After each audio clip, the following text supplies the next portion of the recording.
We're back. Football week again for the Cleveland Browns. A bye weekend. You had some good happen. You had some kind of bad happen. More on the field. I think we can all celebrate that, Ryan, nothing bad happened for the Cleveland Browns. There were some games that went your way, some games that maybe didn't go your way. I'm talking about Sunday Night Football, watching the team that the Browns will face Sunday right here in Cleveland. And oh boy, the San Francisco 49ers look pretty good.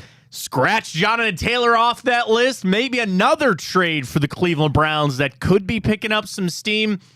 Good job by the Buckeyes to get it done. Baseball playoffs going on. We got it all for you right here on Big Play. Welcome to the show, everybody. I am Matt Fontana. He is Ryan Tyler. Good morning to all. Welcome in. Bye week. Hopefully a nice restful one for everybody on the weekend. It is a little bit different, Ryan, to sit home on Sunday.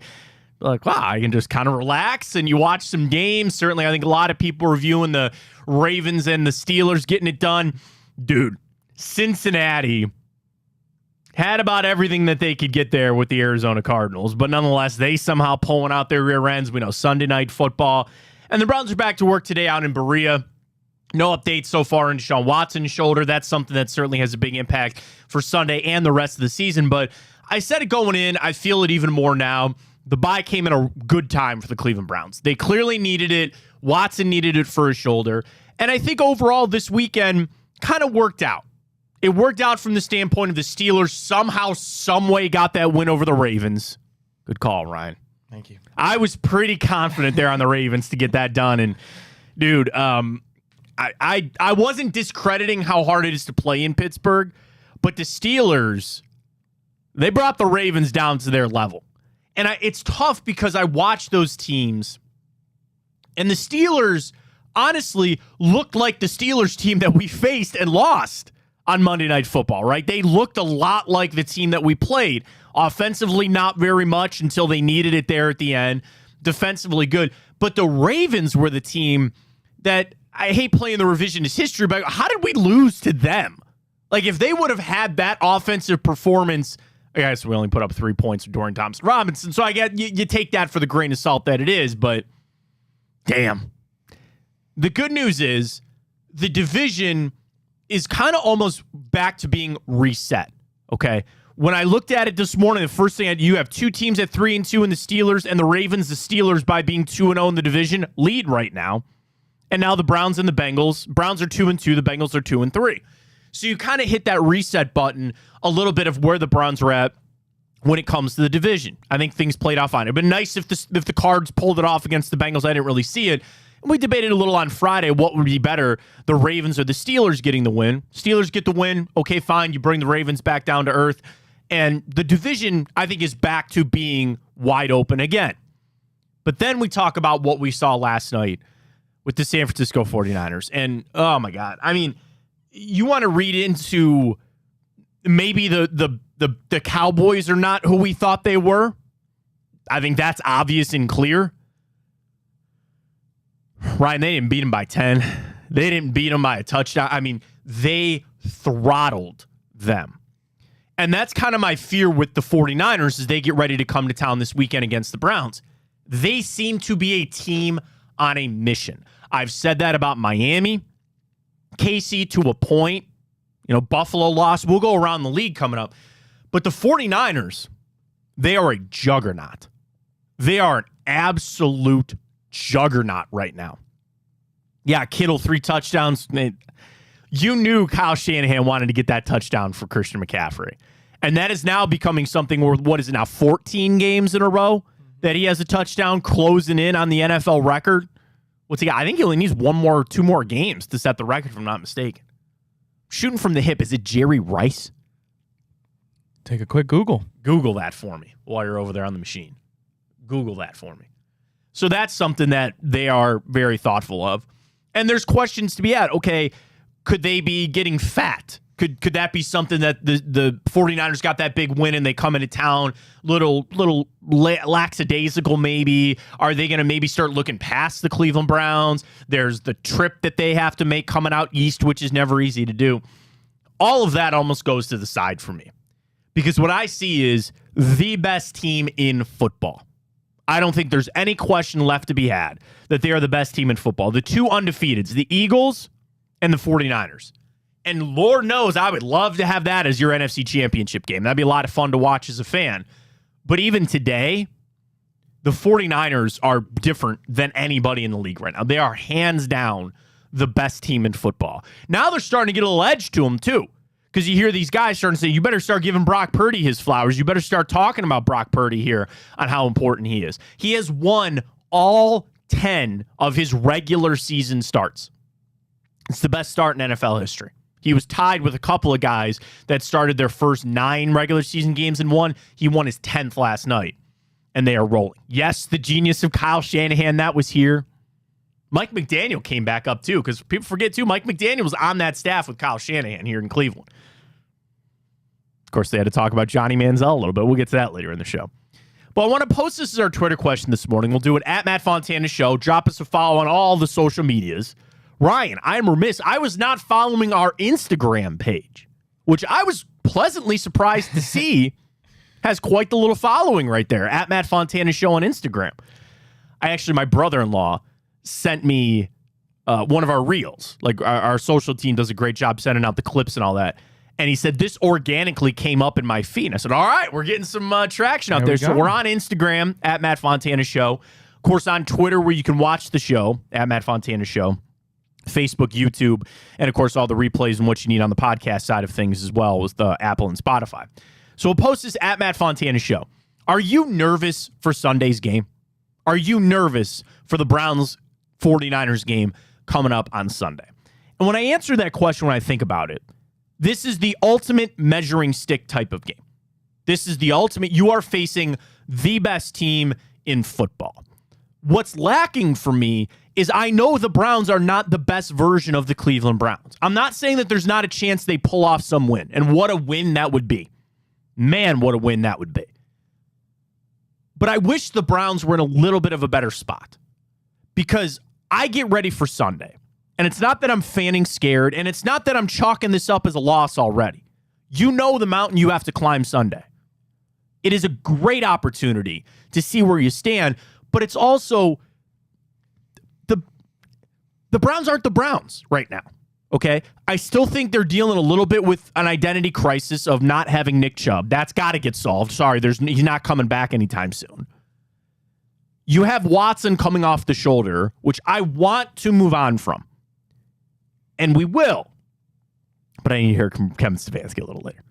Like, how's the shoulder doing? How's he feeling? I fully expect Watson to play this weekend. I do. But the question is, he missed a game. Is the shoulder still a problem? Like, I guess I just wish the Browns were in a little bit of a better spot to get a true test. It's almost like they're walking into a test and they really haven't studied. They really haven't put forth the best effort that they need. Now, make no mistake, we pull it off somehow and beat the 49ers. I'm not going to talk about any of that. I'm just going to say we beat the best team in football. Well done. And however you got to do it, you got to get it scrappy. You got to make it like that Ravens-Steelers game yesterday. Pull them down to your level. Play ball control. However you got to do it, you got to do it. And I am choosing to focus more of my energy on that. It's not that I'm afraid of how good the 49ers are. I truly view this as a test for the Cleveland Browns. And you are in the 5th game of the season for the Browns. You have plenty of football to go. Browns' schedule eases up quite a little bit as you roll on. You got quite a few 1-4 teams that you got to play still. And it's all in front of you. And now, as we said, the division is reset. But man, I'm circling Sunday, as we all did before the season. When you knew that you had to face the 49ers, that was going to be a big game. And you could say, the positives, you're coming out of the bye, so the Browns have time to scheme up and get ready for the 49ers. We could use the bye to get a little bit healthier. Garrett and Njoku remains to be seen on Ethan Posick, and certainly Deshaun Watson's shoulder. So I file all that on the positive side of things. I do. I put things on the positive side, I guess, and we'll find out Sunday. Like, that's I don't want to say that I don't care the outcome, because I want the Browns to win. There's always a path to victory.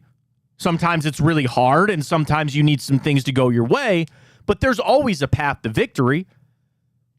Nonetheless, I am thoroughly excited for Sunday's game. to see where we stand and then what corrections can be made moving forward. And I don't want to put the cart before the horse of the show that we'll do a week from today on Monday following that game. And people say, oh, if you lost, then all hell's going to break loose and the Fire Stefanski Brigade's going to get even more steam. The questions about what you're going to do without Nick Chubb, trades left and right. Somebody tried to tell me that Sunday's game could be a pivotal one when it comes to the Browns being buyers or sellers at the trade deadline. And I shot down that notion for a second because the NFL trade deadline is not, it's not like baseball. Baseball is truly, are you selling or are you buying? And that really will tell the rest of the story for the season. The NFL trade deadline's not quite like that. You see big moves from time to time, but it's usually future moves. You're picking up a draft pick or things like that. So we'll talk Garrett Bowles here this morning too, because that's the new thing. I think Browns fan, with how this season has gone, you put your energy towards the games, but there's a good chunk, Ryan, that are just putting every single energy, whatever you have, crystal, whatever, they're putting all their energy into trades. And now that the Jonathan Taylor one is good and dead, you focus now on, okay, well, what left tackle can we go get? Where's Garrett Bowles? What can we get there? And there are rumors that Denver...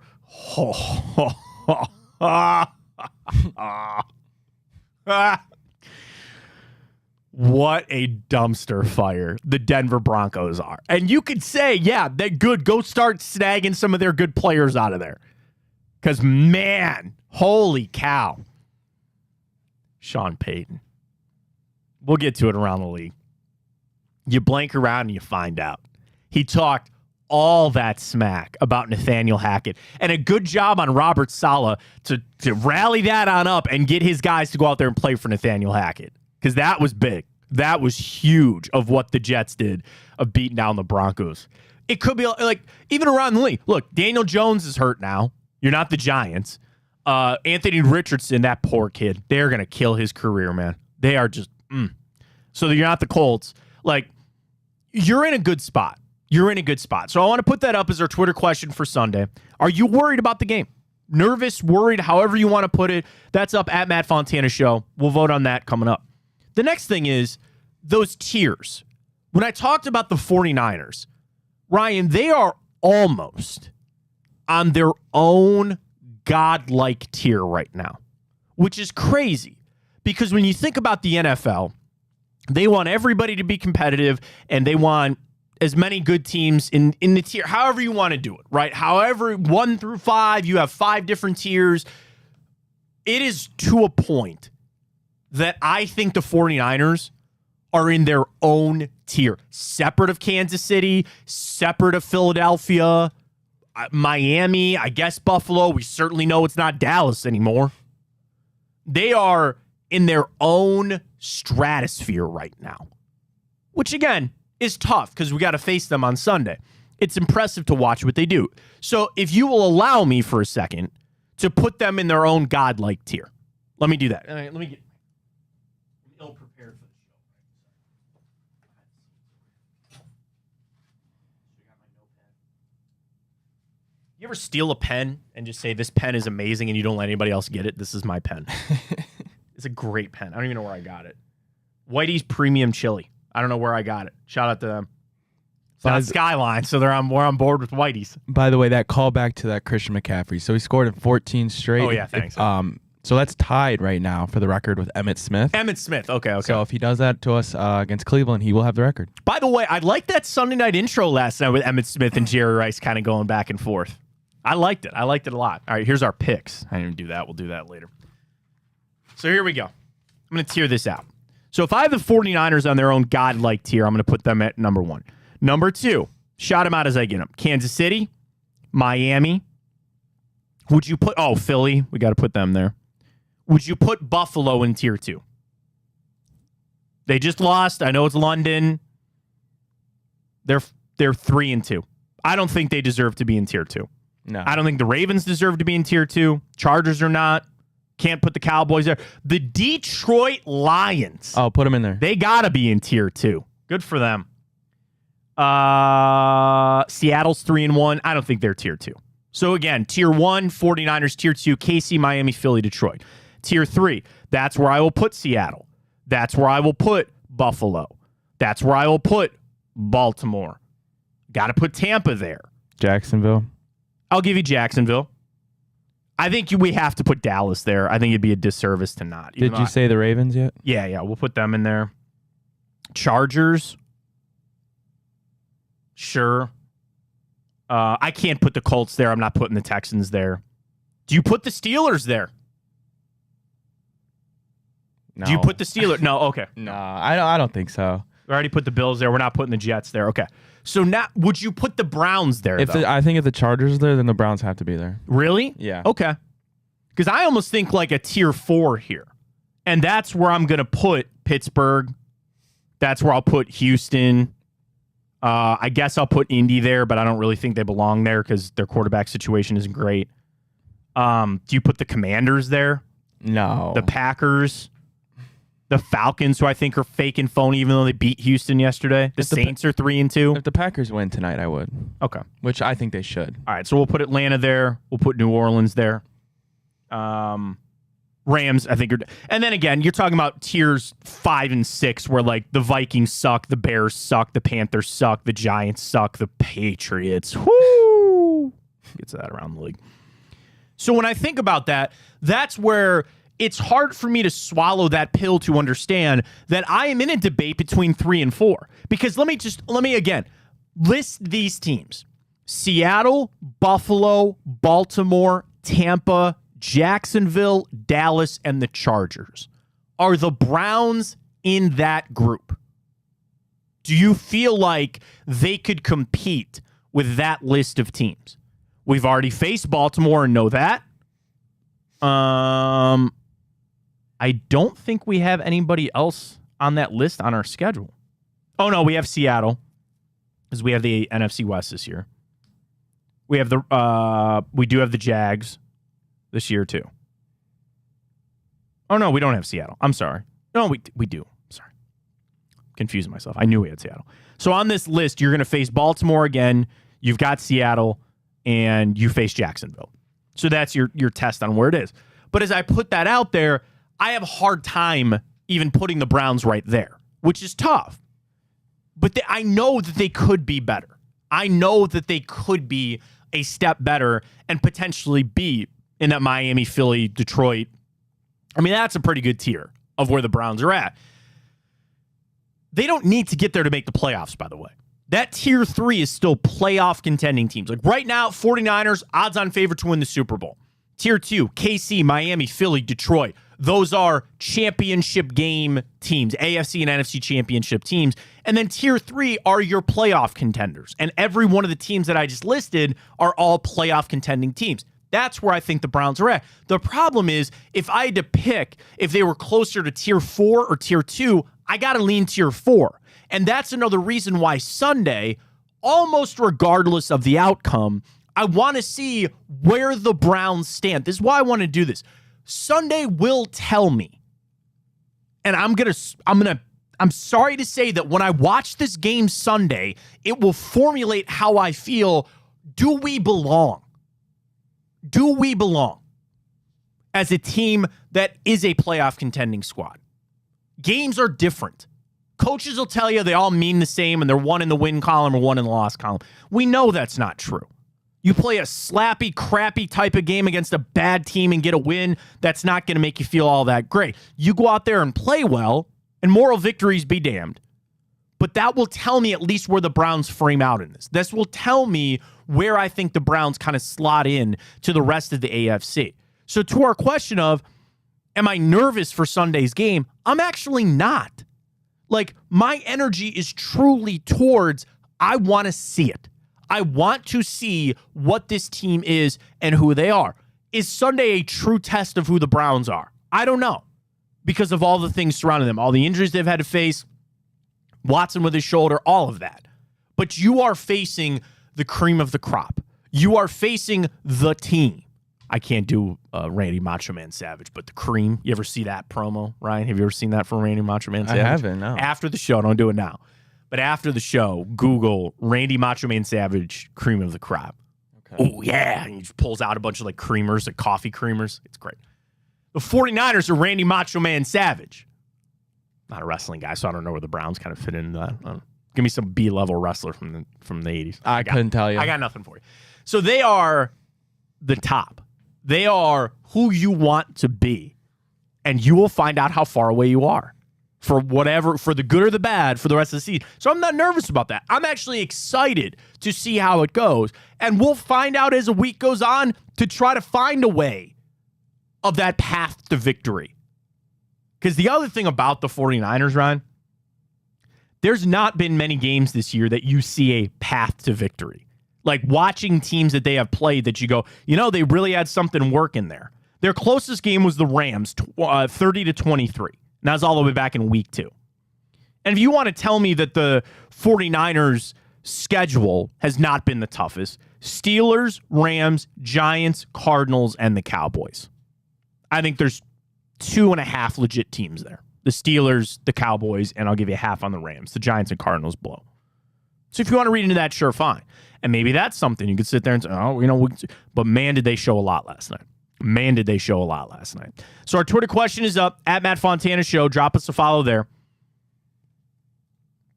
Are you nervous for Sunday's game against the 49ers? Yes or no? That's our Twitter question. Hit the repost there, at Matt Fontana 83. Follow Ryan at Ryan Tyler 33. I'm saying no. Ryan, cast your vote. Are you nervous for Sunday?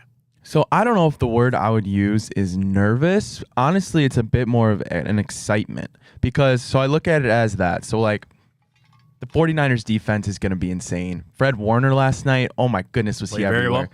And then Bosa on the edge, it's nuts. So gosh, I mean, if Deshaun comes out and puts up another stinker against that defense, it's not going to be pretty. But I'm excited also to see our defense against Brock Purdy. And how nice would that be if we can bounce back and hand him his first loss? That's another nice thing, too. If the defense needs that turnaround game, and it's all related.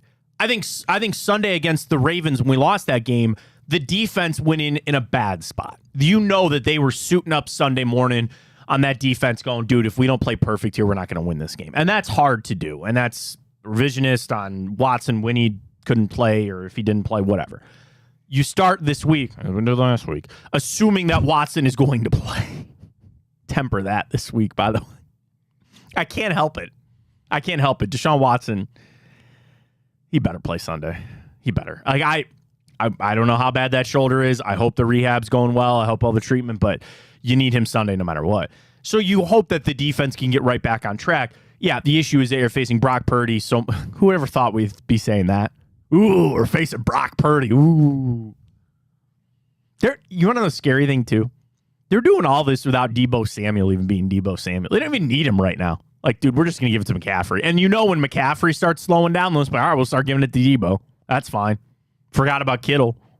3 touchdowns yesterday. They got a lot of weapons. The hometown guy, Kyle Juszczyk, Cloverleaf Colts, shout out to them. Man, they're loaded. And then, yeah, you're right. The defense, Warner, Bosa, just still very good. That secondary, too, very underrated for them. So you have a tough test. You have a very tough test for the Browns coming up on Sunday when they take on the 49ers. I mentioned this, that the Browns fan energy, I think a lot of it has been devoted towards trades. My belief on the reason why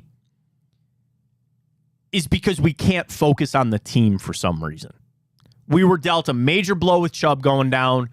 Things didn't go well.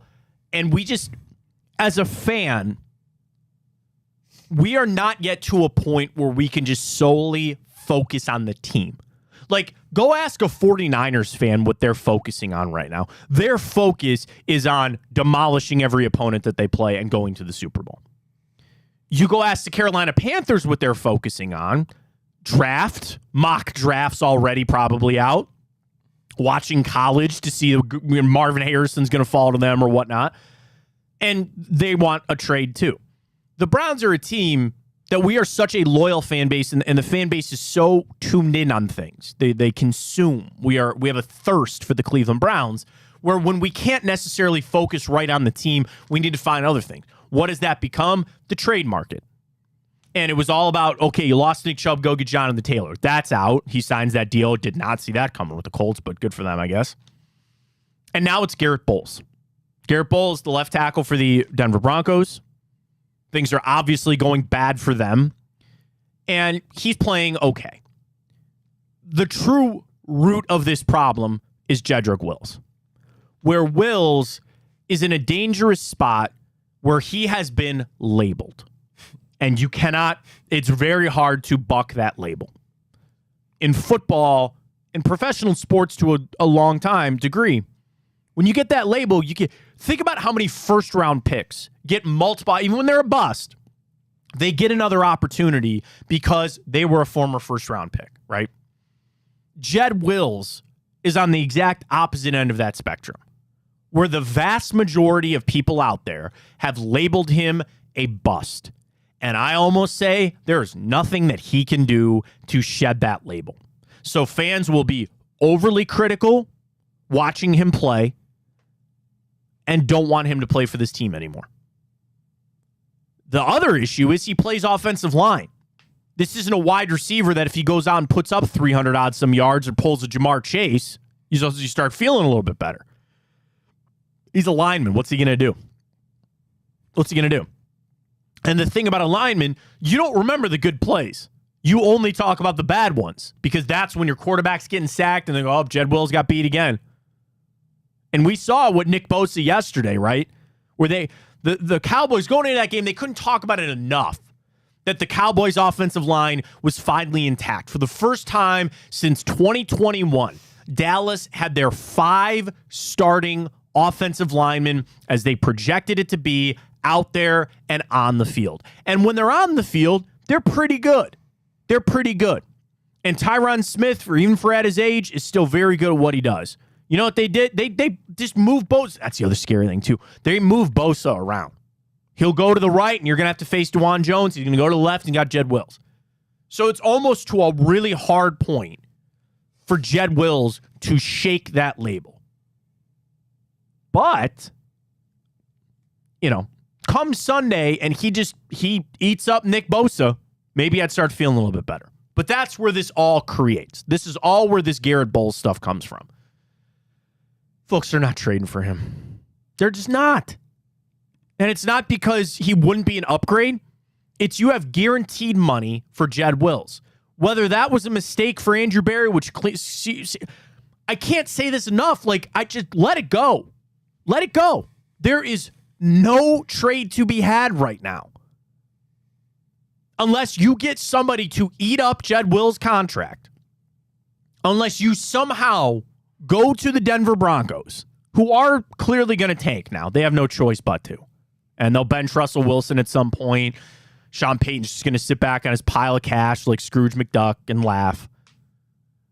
But they might start tearing it down. So what you do is you go to them, you say, we want Garrett Bowles, but you have to take Jed Wills in his contract. You know what that's going to cost the Cleveland Browns? A lot of draft capital. And there is a world that the Browns agree to eat up some of that money. And they have a salary cap cushion right now, which is the best in the NFL. The question is to Andrew Berry, do you want to eat some of that flexibility up for next offseason and for all the Deshaun Watson money to make a move at left tackle and get somebody else in here? And I just don't think the answer is yes. Is Garrett Bowles Tyron Smith? No. Is he Trent Williams? No. Is he a little bit better than Jed Wills? Yeah, probably. Is that enough to make all of this? I don't see it. I don't see it. As much as we ask for it and as much as we want to continue to bring it up, it's not that I don't want to make a trade. Ryan, I don't see a path. And I will change how I operate if that path opens up. You could scream and people could say, the path is there. It's just up to Andrew Berry to open the gate. Andrew Berry's just got to open that gate up and say, we'll swallow some of this money and we'll attach a draft pick or whatever. I don't know. But I don't see that path right now. And then you also come back to, can you live with Jed Wills? And that's an answer. That's a question that you and I can't answer. Kevin Stefanski, Bill Callahan, and Andrew Berry answer that question. We're truly deep down. They know the answer to that question of if they can live with Jed Wills. And the fact that we are still here and he's still playing, I'm assuming the answer is yes, that they'll try to find a way to live with Jed Wills at left tackle. So The energy from all the Jonathan Taylor trade speculation, it's now focused, I think, on Garrett Bowles. I also shoot down the Jerry Jeudy trade. I don't see that. Let's start getting the wide receivers we have. Start getting them the football a little bit before we start talking about bringing somebody else in. Can't make a trade just to make a trade. Is Garrett Bowles better than Jed Wills? Yeah, probably right now. What are you going to do? What are you going to do? And I also just don't know, is that the key? You know what I mean? Is that the pivotal move? Is that the thing that changes this offense or changes everything? Because when you see trades, sometimes like it was obvious that Christian McCaffrey was the trade. That was the trade for the 49ers, and that took them from good to great. It is rare in football that you see a trade like that. Well, I mean, Matt Stafford. That took the Rams, I would say good to great, but they won a Super Bowl with Matt Stafford. This is a left tackle. This is not the guy that's the front runner for the MVP right now, Christian McCaffrey. It's not a quarterback like Matt Stafford. It's a left tackle. Do you think it's also hard for Browns fans with that position because we went from a legacy guy in Joe Thomas to that revolving door? Same thing with the kicker. Went from Phil Dawson to 10 different guys, right? That has happened with the left tackle position. I'd make everybody sick on a Monday morning. I don't want you throwing your coffee and your oats or your breakfast bar up. But Greg Robinson, do you remember Desmond Harrison? Remember that big? He was like 6'7" out of like West Alabama or something like that. Some undrafted guy that they threw out there for Baker Mayfield for a long time. You had to throw Joe Bitonio out there for a game during COVID. And we thought the Browns did the right thing. They at least addressed it with a top 10 pick. Right? Jed Wills was top 10. Was he? No, right outside the top 10. I think he was like 12. Yeah, I think 12. And yes, I know Tristan Wirfs was available. Yes, Andrew Thomas is the best guy in that draft, but he wasn't available. The Giants snagged him. I remember that, dude. I remember going into that 2020 draft. He was 10. He was 10. And we spent a lot of time trying to talk, okay, Andrew Thomas, then Jed Wills. Remember Mekhi Becton? Yep. He was a big part, the big guy out of Louisville. And then Tristan Wirfs and Austin Jackson out of USC. Thank God you didn't take Isaiah Wilson. Remember that guy? He's out of the league. 3 years in, he's out of the league. I remember betting on that draft of who's going to be the first offensive lineman taken. People did not think it was Andrew Thomas. People really thought it was going to be Wirfs. And he ended up going 3. Yeah. And there were questions with Wills on flipping positions because he was on the right side to help Bryce Young. Or no, it was Tua still. Was it not? Yeah, I think it was Tua. it Yeah, it was still Tua. Yeah, it was still Tua. That's right. Bryce Young's right-handed. Tua's left-handed. I'm sorry. So it was still Tua. But, like, if they make the move, great. I don't see it. I just don't see it for the Browns. And you got to focus your energy there because that's the sore spot. The other thing I want to tell Cleveland Browns fans, and you need to understand this, Jed Wills is not the biggest problem with the Cleveland Browns right now. And you might tell me to blank off that's not true. He's not playing well. You have other problems. Yeah, quarterback.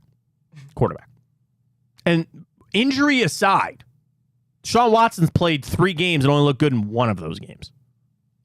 I flushed the 6. We had a rule on the show. I don't talk about the 6 games last year because there was nothing to be had there. Played 3 games, only looked good in 1 of them. So get that right. Get the rest of your house in order first. And then maybe we can approach a left tackle trade. And with Garrett Bowles, I didn't look this up. Is he not in a contract thing? Because they declined his 5th-year option. Did they not too?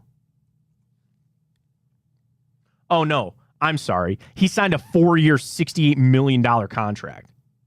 Wow. He's on the hook this year for $14 million. I'm sorry, no. A $17 million cap hit, and then you owe him $20 next year. The dead cap is only $4 next year. And then you get out of it after that.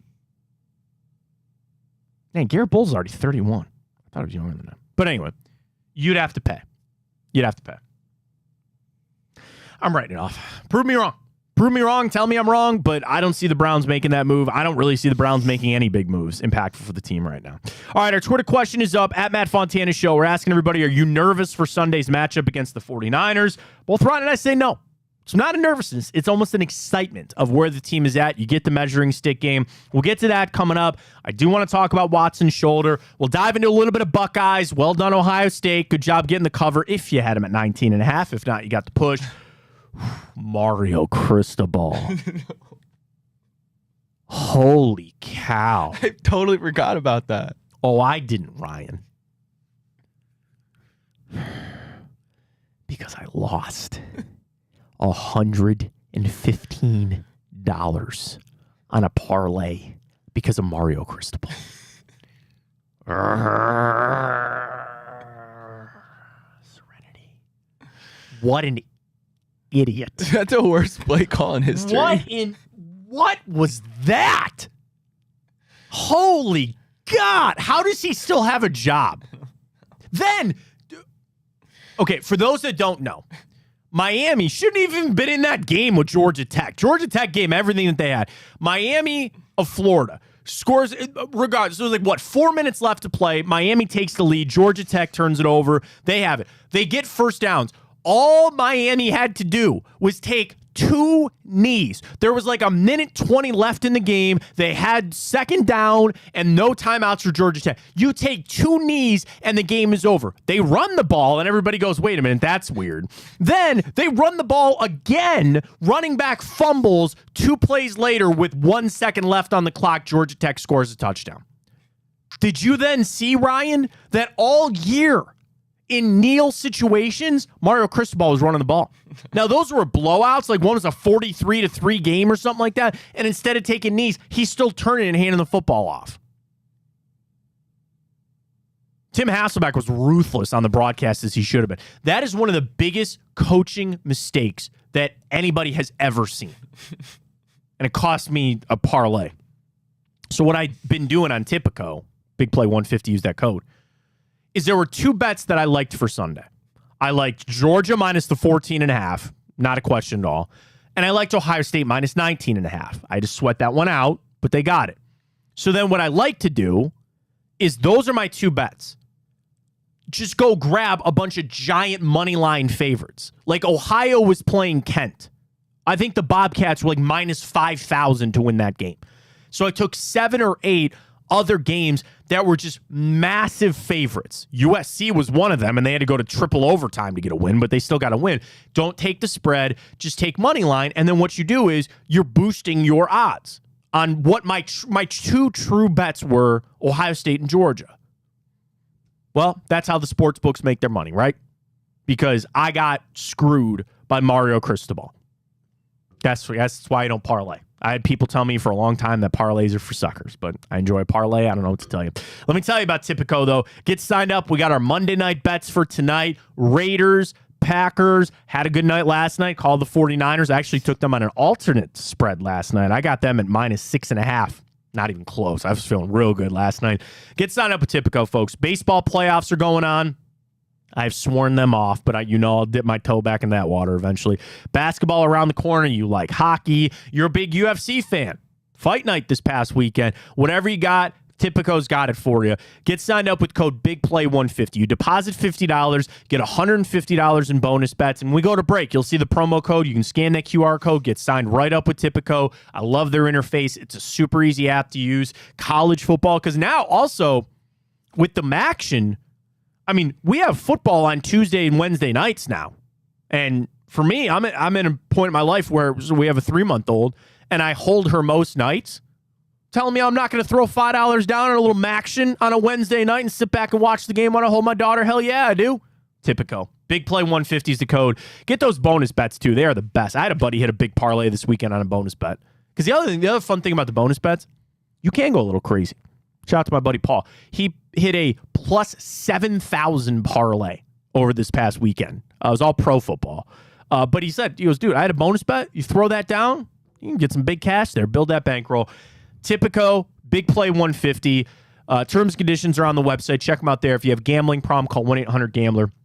But use that code deposit50, get 150 bet credits plus a $30 dog pound bet for the future. Bet with Big Play all season long with our friends from Tipico. Let's catch a break. When we come back, we'll talk a little Ohio State. We'll revisit that Miami situation and our poll question. Are you nervous for the Browns on Sunday as they take on the 49ers? We'll get to all that coming up. And in the Twitter inbox, I do have some people taking issue with my tier ranking. Shocking. That people... I still have the tiers out where I said the 49ers are godlike. People think Buffalo is still a tier 2 team. I don't know if I quite buy that, but it's a fun game in London. We'll go around the league coming up at 10 o'clock as well. Got you locked and loaded. Matt Fontana Show right here on Big Play, streaming live, Twitter, YouTube, Facebook. Check us out on Instagram as well. Back right after this.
All right, we're back here on Big Play, Matt Fontana Show. Follow us on Twitter. We're on YouTube and, of course, Facebook as well. I am Matt Fontana. He is Ryan Tyler. Getting ready for the Browns and the 49ers. Bye week was good for the Browns. I think the bye week was perfect. You had the Ravens lose, which kind of brought you back down. You're still in this, but you faced the best team in football coming to town on Sunday. Are you nervous for that game? Are you nervous for how the Browns are going to show up on Sunday? That's our Twitter question this morning at Matt Fontana Show. Early results on that, Ryan. 78-22 people say yes, they are nervous. Pat tweets, not nervous because I already know we're going to get smoked. The Niners are insane. We have one good collective game over the last year. We need to be flawless. Shout out to Beyonce. Is that a Beyonce song? I don't know. I get it with the reference. I'm all Taylor Swift right now, as you can tell. To stand a chance, Miles is still very good.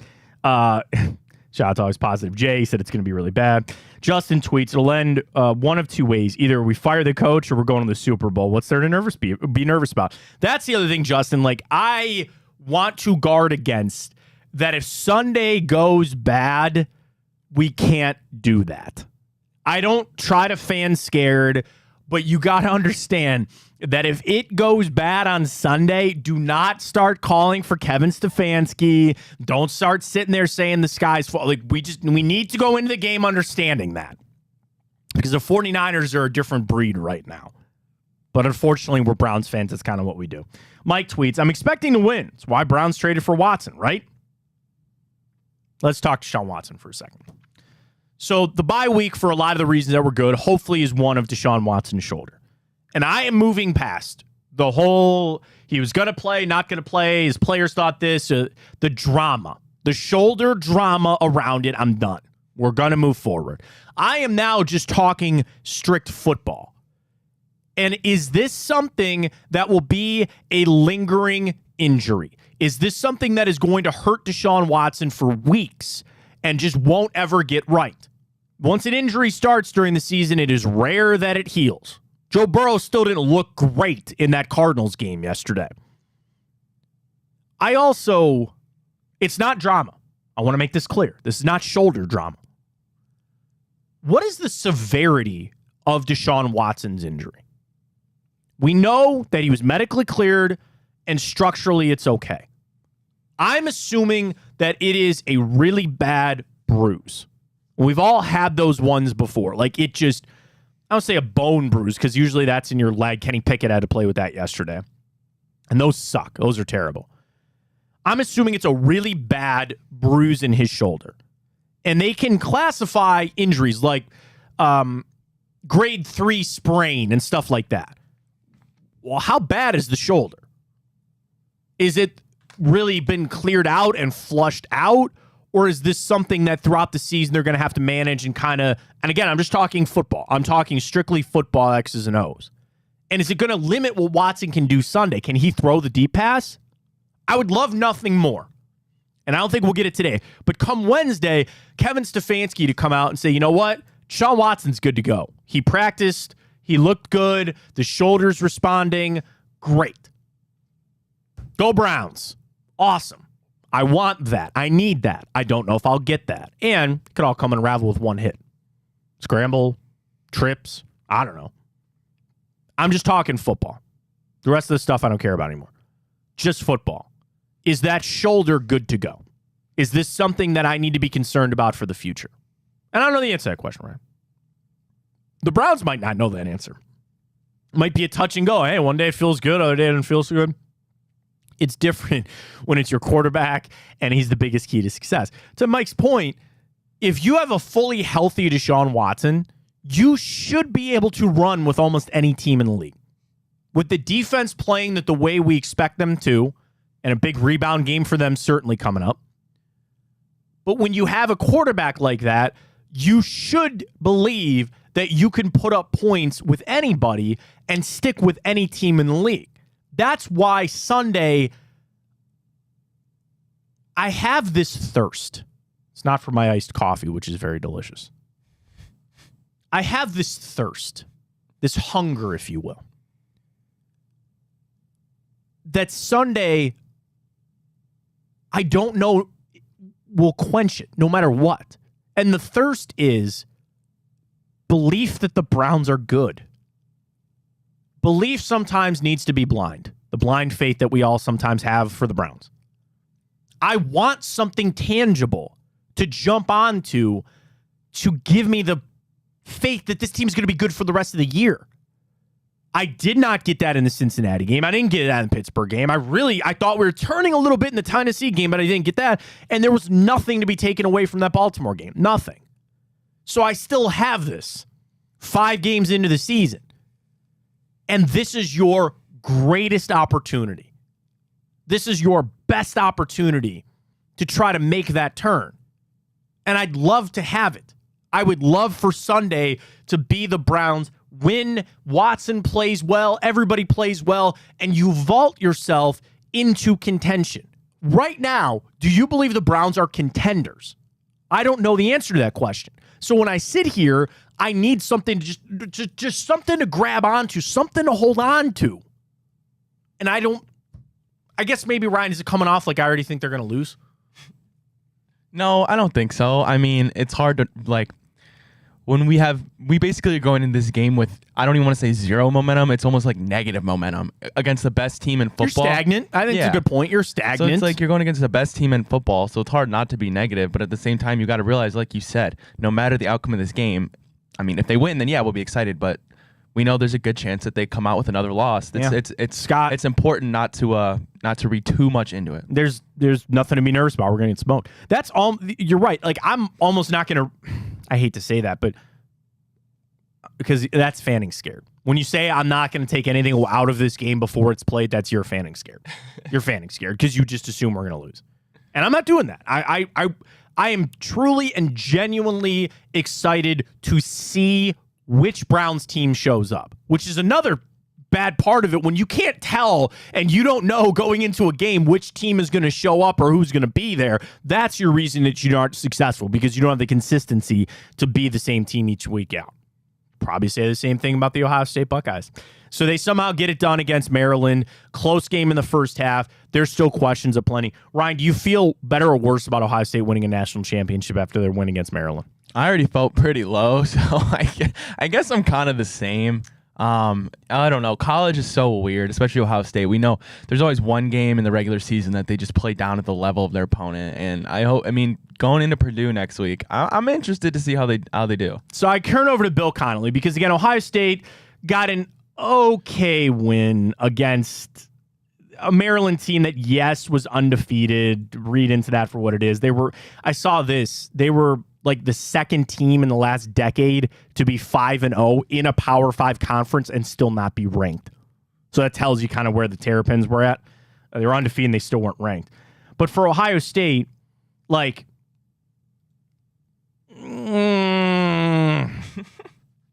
there was nothing in that game that, and I understand Travion Henderson didn't play, and you really turned the Jets on later. He scored in my 17 in the fourth quarter, all that kind of stuff. Second half was nice. The fact that it was even a game probably tells you everything you need to know. But all questions come back to Kyle McCord. When that game finished 19 out of 29, 320, and a couple of touchdowns. So Bill Connolly writes this morning in his Week 6 recap about just across across college football, J.J. McCarthy and Jalen Milroe, Drake May, all that.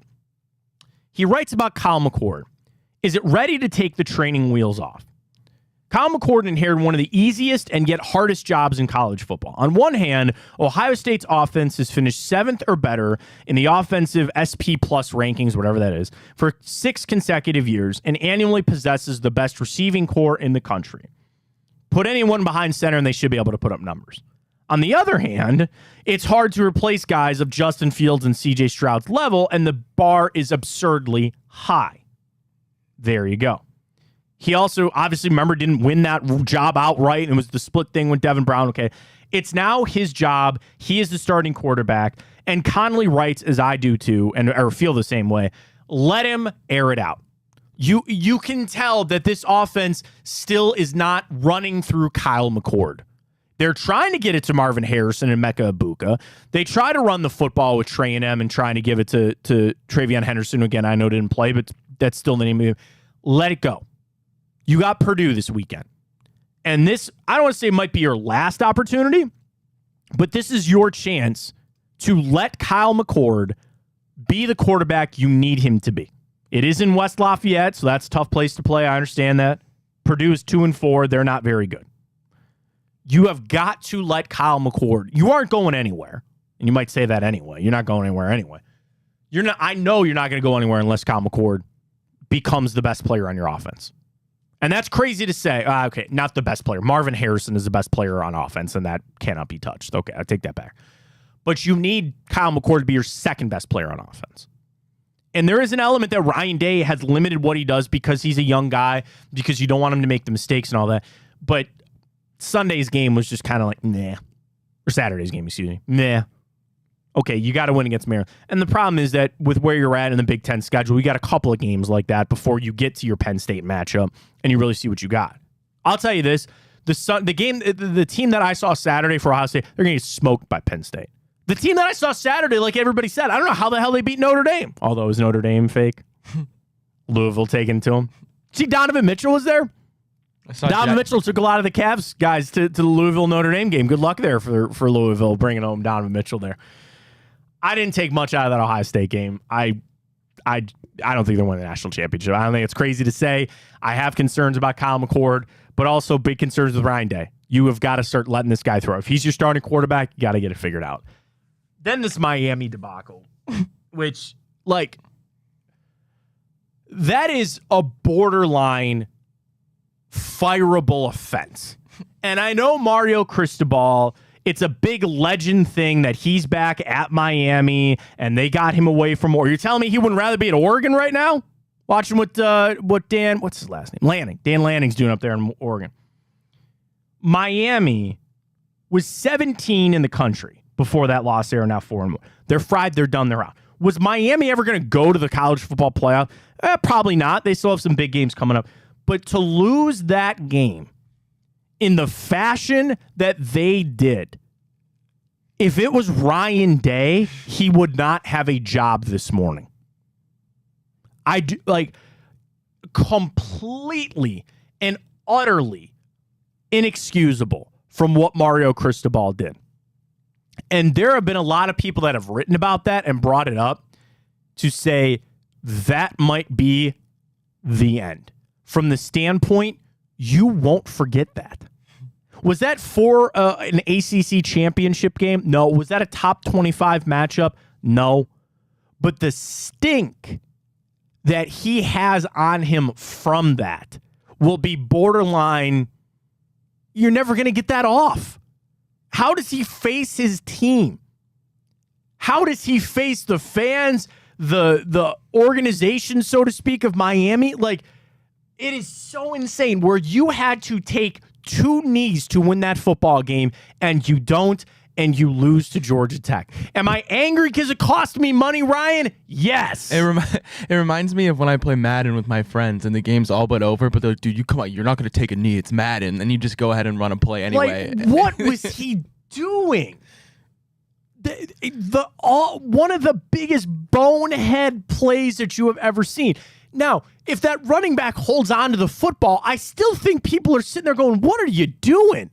On the broadcast, Tim Hasselbeck was sitting there. He was calling it out. He said, this is dumb. What are you doing? This is dumb. And lo and behold, they fumble. Was the running back down? Yeah, maybe. I thought for a second he was. I don't know.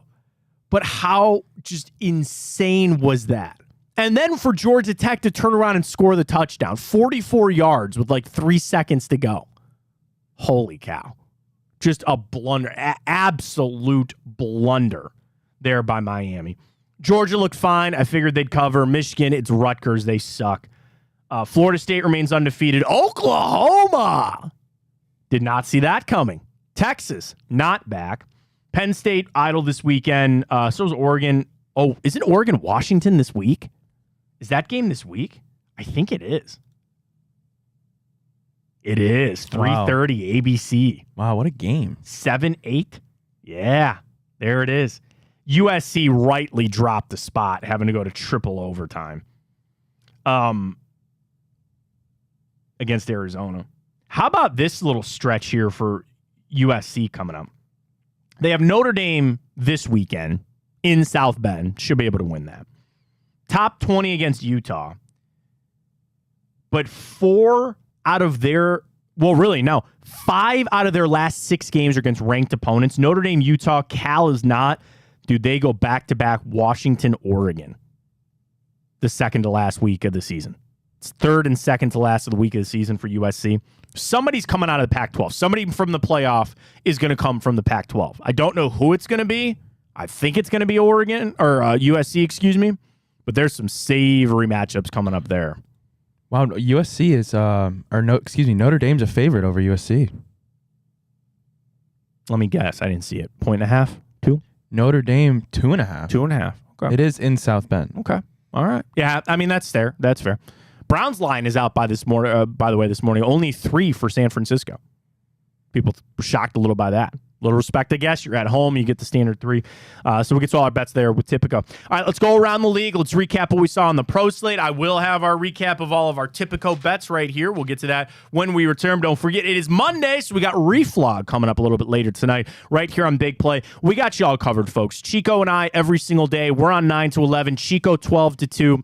And then Reflog tonight. You got the Josh and Maria show. You have last night, every Sunday night, Bobby Carpenter, Anthony Schlegel with our Buckeye show. The football show, Hanford, Greg Williams. The betting show with Nick and Dave. I know they got Ted Ginn Jr. on there. Did you see Ted doing a giveaway for their show Twitter? So if you follow Ted's show, he's going to give away a game-worn jersey from his career. So that's at Ted Ginn Show. I don't have anything cool like that to give away. You can have the shirt that I'm wearing if you really want it at Matt Fontana Show. I almost wanted we lose that race, but I'd like to get in that race. They have once they get 1,000 followers, they're going to give away a jersey. So we got Ted Show rocking. We got it all. Cavs will be starting up. Booby Show. We got you covered right here on Big Play, folks. If you ever need to, it's super easy. Just go to Big Play on Twitter. Go to our website, bigplay.com, and we list out all the shows, all the places to get them. We all have our own Twitter handles and all that kind of stuff. Really building something big here. Really are. We have a lot of great shows, a lot of great content with some amazing hosts. So, again, don't forget, Reflog coming up tonight, and then Chico 12 to 2 every day live, and that'll be coming up on the iHeart app, too. Maybe an app in the future for Big Play. I don't know. We'll see how it goes. So we have our iHeart app, which is always streaming, and then, of course, YouTube, Facebook, and Twitter. It's all there for you. Let's go around the league. Let's see how we did on our picks. That'll come your way next, presented by Tipico, right here on Big Play. It is the Matt Fontana Show.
All right, let's get to it. Let's go around the league, and we will start out there in London. It is Jacksonville's playground as the Jags get the win 25-20 over the Bills. My two things about Thursday Night Football and London games: take the dog and the under. The under got a little savory there at the end, but it still hit. Jacksonville getting it done. Josh Allen did everything about he could. 359. I thought it was a fun game to watch because, like, Trevor Lawrence, he's still not throwing touchdowns for some reason. ATN's a beast. 136 at the touchdown to kind of ice it, even though although he should have just gone down. Gave the ball back to Buffalo. They tried to score the onside kick, almost beat that. It was a really fun game to watch. The problem is you see the issue with Buffalo. They can't run the football. They can't run the ball. You can only throw it to Gabe Davis and Stephon Diggs so much. They have some serious holes, but you also understand going over there is a different beast. I like the Jags for that reason in the game. They said, Travis Etienne after the game said, like, being here for the week helped. I don't feel as bad as I did the week prior. They stayed there. I think that had a little to do with it. That'll be a fun playoff game. I think if those two teams match up in the playoff game, or in a playoff game, it'll be a lot of fun. That being said, Buffalo still got some holes. They got hurt. Matt Milano's got a knee injury. It sounds like he might be out for the year. Von Miller didn't finish that game out coming off his ACL injury. Can you survive with Josh Allen throwing it 40 times and you as a team rushing for 29 yards? I don't think so, but it's a fun game to watch. Yeah, it was. I feel like we'd be amiss if we don't talk about that roughing the passer. Dude, I'm glad you brought that up. It angers me to no end to watch quarterbacks get hit and then look at the referee and go, helmet to helmet. It is a disgrace what the NFL has done. I'm all for protecting quarterbacks, and I'm all for the low hits and not trying to hit him in the knee. Those calls were atrocious. Absolutely atrocious. And you know the quarterbacks are baiting for it now, too. If I'm a quarterback and I know I'm going to get sacked, just duck down. Duck down. Put your head out there. Let him hit your helmet. They're going to throw the flag every time. NFL's got to review the tush push and this hitting the quarterback. And that. It's so bad, man. It's so bad. The DPI pisses me off anyway, because every time there's a deep pass, you're just looking to wonder if there's going to be a flag. More often than not, there is. NFL doesn't care. They like points. But yeah, I'm glad you brought that up, Ryan. I forgot about it because it was just, that's bullcrap. It's utter bullcrap. But nonetheless, good job for the Buffalo Bills. Not Buffalo Bills. Good job by Jacksonville getting that win. It was a fun game. All right, we go to the big division game. We watch somehow, some way, the Pittsburgh Steelers. Pickens, $130, late touchdown. They get it done. The story out of this is the ineptitude of the Ravens offense. Like, I don't think Pittsburgh's writing home about their offense. The Ravens scored 7 points in the first half and then didn't score again. Harbaugh, that end of half, where Lamar runs them up to the line to try to go for it on fourth down, and you saw Harbaugh looking at him like, what are you doing? Then the interception in the red zone, which is just a horribly thrown football from Lamar Jackson. I give credit to the Steelers, but God, did the Ravens look like crap. Why couldn't we get that? Why couldn't we get that 2 weeks ago? But the Steelers, I mean, it's almost like the Steelers just drug them down to their level and said, all right, we'll scrap this game on out. And they did. 14 points in the fourth quarter to get that win. Kenny Pickett was fine. That touchdown to Pickett. Why do they throw to anybody else on that team but George Pickens? Screw Allen Robinson. Is Deontay Johnson still even on that team? No, he's still hurt. Okay. Throw it to Pickens all the time. Just do that. And the same thing with Baltimore. Like, okay, they got Mark Andrews a little more involved. Yeah, Zay Flowers. I'd stop throwing to Odell Beckham. We all question that signing as it is, and he was coming off injury. Just throw it to Zay Flowers. That's it. A really head-scratching game for the Ravens. Give Pittsburgh credit, and that's good for the division. That is really good for the division. It brought Baltimore back down. It's about even. It's all about even here as we start getting into week 6 and beyond. So give that, but man, did the Ravens look like crap. Yeah, it's just a little bit of, I guess, Tomlin magic there, and the fact that the Ravens receivers can't catch a ball. A sneakingly good game was the Falcons outlasting the Texans 21-19. Desmond Ridder, 329 rushing touchdown, threw for one.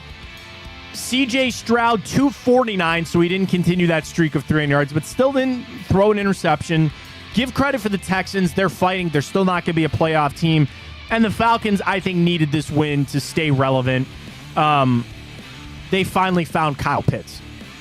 Everybody had been screaming about why they don't throw the ball to Kyle Pitts, and they started to. I'm still not a big believer of the Falcons. If you wanted me to start believing, you should have beat that Texans team by double digits. You squeaked by. You got to win. A Bear cover there, by the way, at 1.5 is what that game closed at. You did 1 by 2. So give credit there. Can't take much away. I still don't think Atlanta's very, very good. Yeah, my fellow Bearcat, Desmond Ridder, so I'm always rooting for him. I believe I saw a stat, he's the 4th youngest quarterback ever to have a game where he threw for 300 yards and had a rushing touchdown and a passing touchdown. Giants had nothing for the Dolphins, and now Danny Dimes is hurt. 31-16. Get right game there for Miami. Devin Achane, I think is what you told me. Achane. 151 and a touchdown. Mostert. Did you see that graphic of the top 10 fastest players of the season? Dolphins have like 8 of them. Achane is one. Tyreek Hill is there. Tua's balling out with 3. And a couple interceptions, though. You got to knock that stuff off. He wants to play against better teams. Giants have nothing going for them. And if now they're going to be down Danny Dimes, here's your trade. Not for the Browns. They might as well trade away Saquon Barkley. He's not a 1-year deal. Just get rid of him now. Seriously, you want to bet? I don't think they'll put this on Tipico, or if I can get it on Tipico. I'll bet anybody out there listening that the Giants will trade Saquon Barkley. I would put good money on that. He's gone. He's out of there. There's no way he's staying there. Giants are in a lot of trouble. They realize that Danny Dimes is not the guy. Oh, wait, you signed him to a 4-year deal. Have fun with that. Giants suck. Miami good. Get right game. And I think they actually took it a little easy there on the Giants. We both took Miami for a nice, easy cover there, Ryan. Yeah, not much to say except the Dolphins have one of the best offenses in the league, and the Giants are just in trouble. The Colts. I saw this on another book. We love Tipico, but another book. There was a bettor that put $50,000 on the Tennessee Titans. That person is now $50,000 not richer. Colts get a 23-16 win. Story here, Anthony Richardson with the shoulder injury. It's going to be Gardner Minshew for a couple of weeks. And there are some people out there that feel like, yeah, this might actually be good for the Colts to give it to the veteran guy. The problem is you're not developing Anthony Richardson when he is hurt. And you're not helping him get better. Like I said, is developing. But you know what I mean? Now that he's hurt, he's going to get back in there. He's going to be skittish. They keep running. He's going to get hurt. Taylor just eased back in, just 6 carries. The story was Zach Moss with $165 and 2 touchdowns, including that long one. Dude, what are the Titans? Like, who are the Titans? What are they? I don't know. Not good. Scrappy win there for the Colts. Neither one of those teams deserve to be in the playoffs. I still think that's Jacksonville's division to run on through. Titans are just nothing. They're just kind of in the abyss. And for the Colts now, I guess just keep trying to win and try to piece it together. You got Jonathan Taylor. We should really talk about that, too, of the deal that he signed. In a way, I'm glad, like, cooler heads prevailed. But look at the contract that he signed, right? So on running back contracts, Christian McCaffrey's the highest at $16 per year. Then Alvin Kamara. Jonathan Taylor comes in at $14 million per year with $26 million total guarantees, about 19 fully guaranteed. Was that a 3-year deal, too, if I'm not mistaken? 3 for 42? He surpasses Nick Chubb in annual value, by the way. But the crazy thing is that a fully guaranteed money, or if you want to do total guarantees for Jonathan Taylor, $26 million. There are guys making that per year.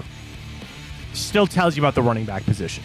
And I know Taylor was trying to reset the market here, and give him credit for holding out for the contract, and he got it. Good for him. I'm happy for him.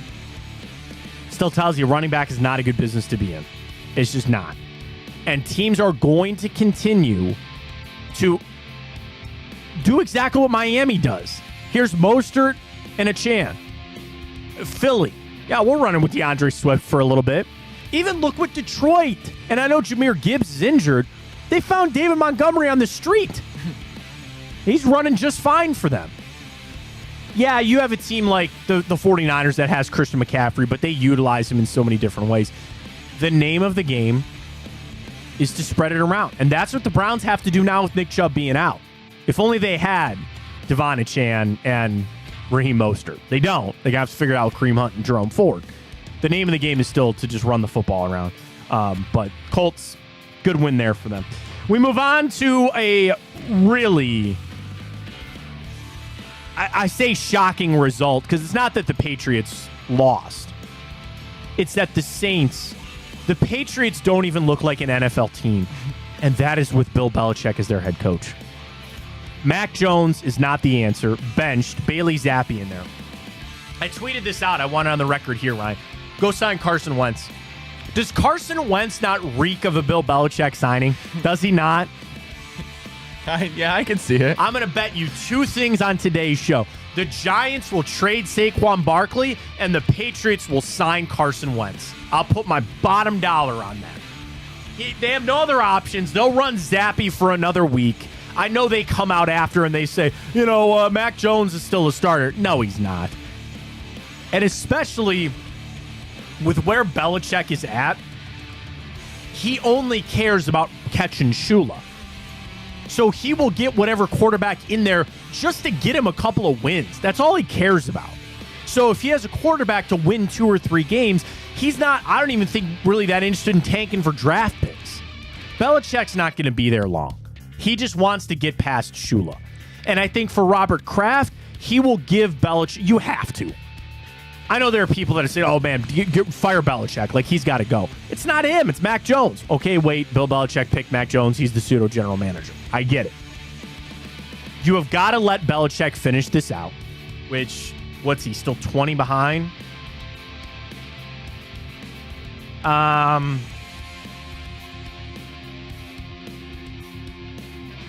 think it's, okay, this one is, he's at 328 career, 220. I don't know if they're including the playoffs or whatever. I'm sure they are. Regardless, I think he's like 20 behind, something like that. Belichick. Nah, see, they still have him at 299 versus 328. Let me do the math because it's going to annoy the hell out of me the rest of the show. I'm sorry. I don't mean to derail everything. All right, so Shula's got 328 regular season plus 19 playoffs. So that's 347. That's the number that I was looking for. Okay, so 347.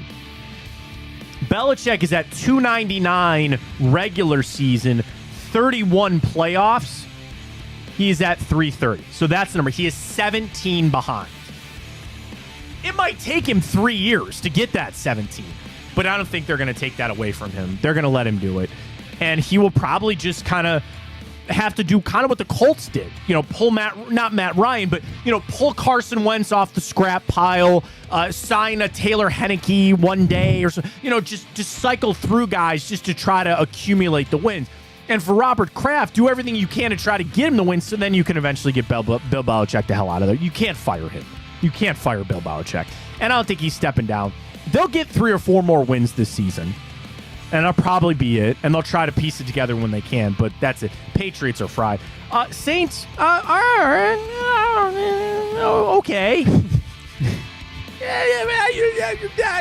Okay, right? Well, they have a pick 6 in that game. Yeah. They had 2 interceptions. One was a pick 6. That defense is legit. That defense is pretty good there for the Saints, but the Patriots in a lot of trouble there. We go to the Panthers taking on the Lions. Good game for the Lions. Panthers continue to show nothing. That was a big double-digit spread at 10, and they easily cover it there.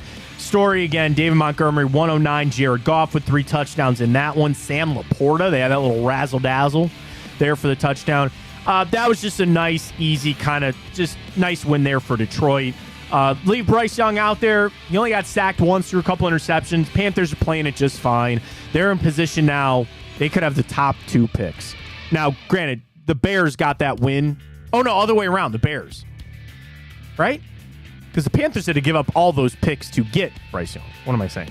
But anyway, you're going through the trials and tribulations of a rookie quarterback. The Detroit Lions, you take away from that win, they look like a playoff team. You played an inferior opponent and you smoked them. That's what you have to do. Well done for the Lions. We continue on here. The Bengals. It was a closer game than it should have been, but they did what they needed to do to beat the Cardinals. Joe Burrow seems to be back. 317, 3 touchdowns, but the story is we know Jamar Chase sets the Bengals franchise record with 15 receptions, $192 in those 3 touchdowns. They did not have T. Higgins in that game. Did I hear cracked ribs potentially for T. Higgins? I'm not sure. That could be a tough one to be had. Burrow, I watched a lot of that game. He looked better. Not great, but he looked better. More to himself. Cardinals are a lowly team. Poor Josh Dobbs. Couple of touchdowns, but they don't have much going on. Good job for the Bengals. They get the win there. The Eagles taking care of the Rams 23-14. Jalen Hurts just 1 touchdown, also rushed for another one. Another game where I think the Rams were respected in that game, but the Eagles were just the better squad. Puka Nacua, sorry, he's not going to get as many receptions now with Cooper Kupp coming back. Did not ease him in, threw it around. But they have 2 legit guys to throw the football around there. I think a couple more wins there for the Rams throughout the season. They're 2-3. Eagles continuing on to be 5-0. We'll see. A nice cover that we both called there. Vikings, last gasp on their season, man. I think Kevin O'Connell's about to get fired. They fought a 1-4. They tried to take it to the Chiefs. They fall 27-20. All eyes were on Travis Kelce after that high ankle sprain. How long till Taylor Swift gets involved in the turf versus grass debate in the NFL? Boyfriend official now. Boyfriend, it sounds like. Twisting that ankle. Kelce is just so, even on a bum ankle, man, he is so good. Mahomes, 281. The story here is that for Minnesota, that was it, I think. Like, I'd be on high alert this week if I was Kevin O'Connell. They face the Bears next week. They should get maybe a win there. I don't know. Is there a line out for that game yet? It's at the Bears, so I would say that might be a pick'em game to me. Minnesota -3. Wow. Dude, I kind of like the Bears in that game. Write that down for next week's pick. Minnesota is in a lot of trouble. Kevin O'Connell will be coaching for his job against Chicago if he doesn't lose it prior to that. You can say, yeah, the Vikings had to look at it there at the end, and then Kirk Cousins gets sacked. Kansas City's defense, it looks different without Chris. I mean, Chris Jones played, but like the snaps that he's not out there, they're just different. Nice win for the Chiefs. I can't take much out of that game. They did what they needed to do. Oh, Denver. Sean Payton. You blank around and you find out. This offseason, Sean Payton talking so much smack about Nathaniel Hackett, called it one of the worst coaching jobs that he's ever seen. And what did Robert Saleh do? He made Nathaniel Hackett, who's his offensive coordinator in New York, the 4th captain for this week. The players played for him, and they beat the Broncos. You want to know what I love about this game, Ryan? Is that without a doubt, Denver is the villain of the NFL. You want to say that the Chiefs are the villain because you don't like Taylor Swift. You want to say the 49ers are the Philadelphia Eagles because they're really good. That's fine. There is nobody on God's green earth that wants to see the Denver Broncos succeed. Peyton is an arrogant, smug coach. Russell Wilson is cringe to any level, and I take so much joy in watching them lose. That's what you get. That's what you get. Good for the Jets. I'm not rooting for the Jets by any stretch of the imagination, but I was in that game. They get the 31-21 win. Zach Wilson, they didn't need to do anything because Breece Hall, Breece Lightning as they call him, $177 in that touchdown. Flying. They have nothing to write home about right now for Denver. You want to say Wilson played a little better with a couple of touchdowns? Yeah, fine, okay. Nothing going on for Denver there. And they'll get rid of Russell Wilson before they get. Ooh. Does Bill go get Russell Wilson? Could that be his guy? That'd be interesting. That'd be an interesting blend of personalities there. I mean, And now, Sean Payton, when he laid into Russell Wilson, too, like after he fumbled that ball, and you could tell Payton was like, dude, what the was that? Now you start the coach versus quarterback thing. They jettisoned $18 million a year for Sean Payton. It'll be Russell Wilson that'll be on his way out of there. They're in the full-on tank. I know the interest then turns to the Browns if they could pick up a player or try to trade for one if they're ready to go. Sounded like, from the reports that I saw, that Denver's willing to deal some of their defensive players. And they're not going to get rid of any of their offensive players. They got some pretty good defensive players over there. The problem is they're all positions we don't really need. Yep. Pat Surtain Jr., you don't need a cornerback right now. Is Justin Simmons still there? Yeah, he is. He's really good. A name, just because I did look this up. Nick Benito, linebacker. Make a call, maybe. I'd make a call, maybe. We'll see. Denver sucks, and it gives me so much joy to watch Sean Payton lose. I don't like him. I don't like Russell Wilson. Well done there for the Jets. We go to Sunday Night Football. Cowboys, jack, squat, nada, nothing for the 49ers. 42-10, 3 TDs there for George Kittle, 4 for Brock Purdy. Put the respect there on Brock Purdy. McCaffrey got his. The thing beyond, we talked a lot about San Francisco and how good they are, and they're the best team in the league, no bones about it. Kyle Shanahan is a wizard. Call him Harry Potter because he's a wizard. Cowboys. I know we snagged Amari Cooper. Thankfully, we did. And I'm not saying that they shouldn't have gotten rid of Ezekiel Elliott. They have no playmakers on that team. And that seems like a shot at CeeDee Lamb. And I like CeeDee Lamb. He's fine. But Gallup, they remember like they let Dalton Schultz leave too. Dallas, for as good as that defense is, which got shredded, they have no playmakers. And I don't think it was crazy that you put all your eggs in Tony Pollard's basket and you moved on from Zeke. But it's just, who are you throwing the football to? Like, CeeDee Lamb was getting pissed in that game, and he only finished with 4 receptions. They got nothing. They have Dallas is going nowhere. Then offensive line, Biotish got hurt again. Like, they suck. I think Dallas is phony. I think Dallas is really fake. I think they suck. I really do. They got a Dak problem. Maybe that's it, too. Is Dak that good? Obviously not. Give credit to San Francisco. They just were so good. The game plan was just perfect. Kyle Shanahan, Coach of the Year. Coach of the Year. You got the front runner for the MVP in McCaffrey, which, again, each week, I'm going to look to see if there's somebody else that could take that from him. It might be his teammate. It might be Brock Purdy. It might come down to the MVP of Brock Purdy or Christian McCaffrey. Like, that's crazy.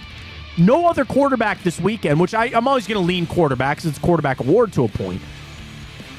I'd love it to be Christian McCaffrey. I'd love to see him shake back up. Trivia question. I think I've asked you this, and you know the answer. Who's the last non-quarterback to win the MVP? Yeah, AP. Adrian Peterson is correct. So it's time. We are due for a running back to get it, and I think it will be Christian McCaffrey.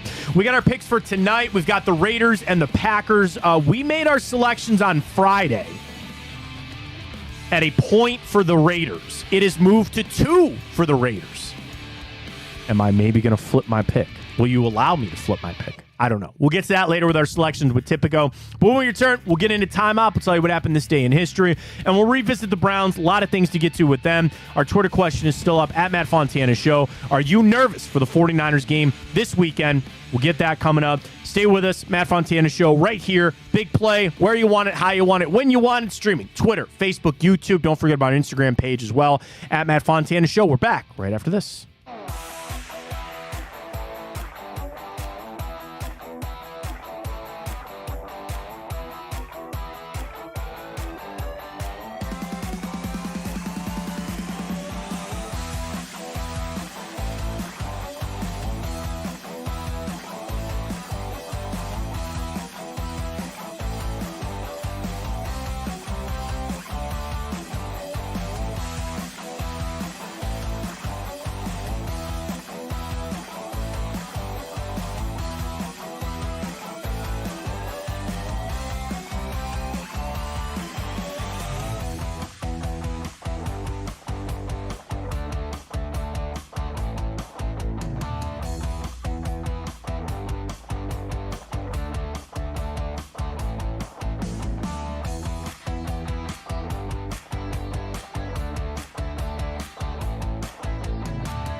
We'll flip it. We'll do time hop instead of the morning update. That's fine. Do you want to do the morning update? Do you have a morning update prepared, Ryan?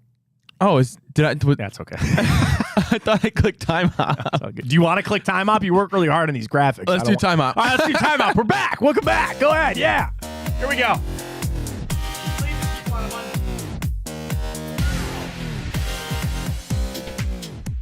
All right, now we're back. Time hop. Here we go on a Monday edition. It is the 9th of October. Welcome back. I'm Matt Fontana. He is Ryan Tyler. Here on the Matt Fontana Shows, we always do a little bit of time hop. So go back in history, tell you some things that happened this day. Fortunately, no TV or movies for you today. So let me tell you about the TVs and movies. I only pick ones that I think you might actually get. Right. Or like that are interesting. That makes sense. There's always movies and TV shows that come out. Actually, no, I take that back. I have one for you. Oh, okay. I do have one that you're going to guess. TV show. We'll come up to that in just a second. But just 1 year ago today, 2020 Browns fell to the Chargers 30-28. Nick Chubb had a $134 and 2 touchdowns. I remember that game a year ago, Ryan, because you watched that game and you go, Justin Herbert, is he all that? Browns are trying to keep it afloat with Jacoby Brissett. They couldn't quite do it, so the Browns fell to the Chargers 1 year ago. Today, another Browns game in history, including this day, 2016. Probably a pretty good guess. It was a loss. And it was to the Patriots. We fell 33-13. I'll give you 1,000 guesses and maybe even $1,000 to guess who ended up being the Browns' leading passer in this game this day 2016. 2016. So Patriots, Brady threw for 400 yards and 3 touchdowns. Okay. Smoked us. So we drafted Baker in... It was not Baker. No, yeah, I know. So I'm saying we drafted Baker in 18. So I'm just trying to use that. We drafted Garrett in 17. Sean Kaiser in 17, so it was not Kaiser. This is not going to help you, but the Browns actually had 3 different players attempt to pass in this game. The starter got knocked out of this game, and then they had to turn it over to somebody else who ended up being a leading passer. Josh McCown? Good guess. No. I don't think he was on the team at that point. Maybe he was. Maybe he was hurt. This guy finished 14 out of 24 for a $182, a touchdown, and a pick.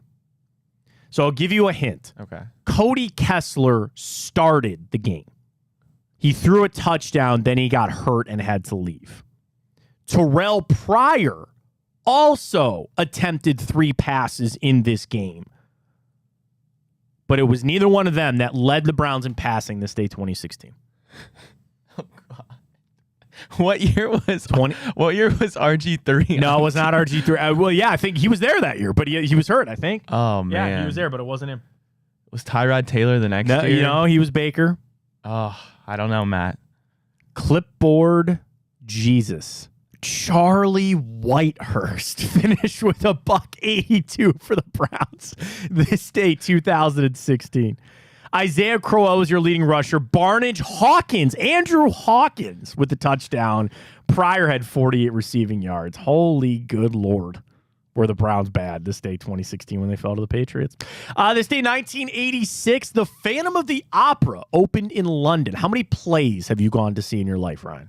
I would say maybe only 2 or 3, and those were all like school trips. So I've never been to one on my own. So like obviously Playoff Square is right here, which was awesome. My wife and I, we were engaged, I think, at this point, and I just made a mention. I was like, I've never seen the Phantom of the Opera, and I always wanted to go. They had a showing, so I've been to that. I've been to the Nutcracker. I saw, don't judge me, I love my wife very much, the Mean Girls musical, which was fine. I would go see that. And then we went to go see the Elf, the musical, like the Will Ferrell movie. Mm-hmm. So I've been to probably 4. Those 4 at Playoff Square. We need to go to more.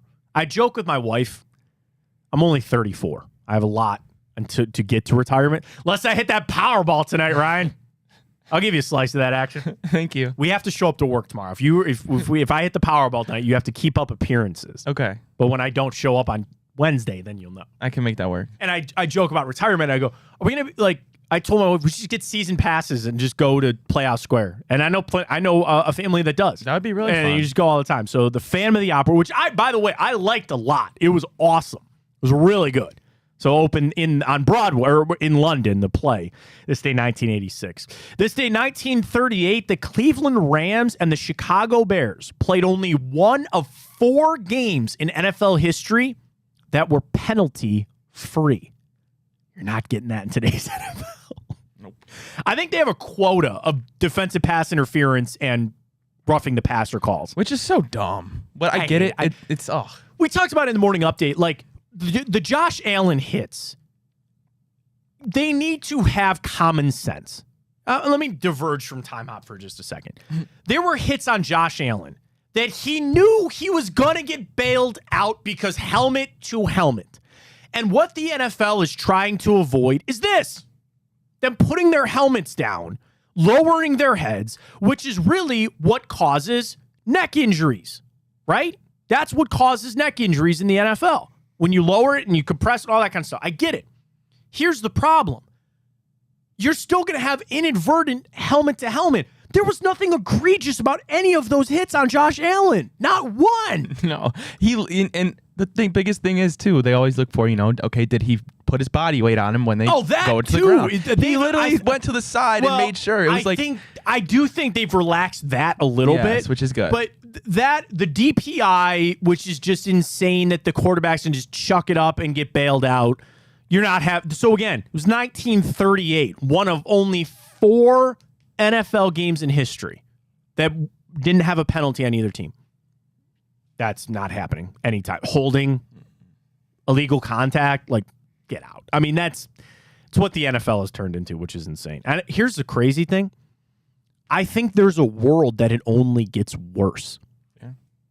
As you add more cameras, as you ask for more replays on things, it's only going to get worse. Then, you have these Josh Allen plays. Did you see the TJ Watt play?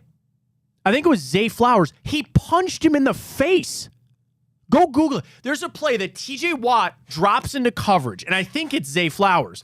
And the ball comes in, and Watt, literally punch. Now, he wasn't trying to punch him, but he was trying to knock the ball out, and he right crossed him in the face.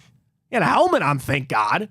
But that wasn't a flag. We'll move forward. All right, back into timeout. This day, 1936, the Hoover Dam began supplying electricity to Los Angeles. Pretty important day, I guess. Where would we be without electricity? Have you ever seen the Washington Monument? Ryan, you ever been to D.C.? I have. So it opened to the public this day, 1888. Took almost 40 years to build. The monument is made of marble, granite, and blue stone. Nesis? I don't know. And at the time, or even to this day, is still actually the world's tallest predominantly stone structure and the world's tallest obelisk. I'm assuming that's the structure. Obelisk, yeah. Obelisk. It's like those Egypt. That's why we keep running around. It is 554 feet, 7 inches tall. Okay. The world's tallest predominantly stone structure and the world's tallest. Is that word? Obelisk. Thank you very much. There it is for the Washington Monument. Very happy birthday goes out to Hall of Famer Mike Singletary, Annika Sorenstam. Did you see Lexi Thompson's going to play in the PGA? Mm-hmm. Coming up, which is cool. Annika Sorenstam, of course, did that. Former Cavalier Darius Miles. There he is for him. George Kittle celebrating his 30th birthday with a couple of touchdowns. The king of cool, Mr. Steve McQueen. Go watch The Great Escape. Sand Pebble's another great Steve McQueen flick. John Lennon.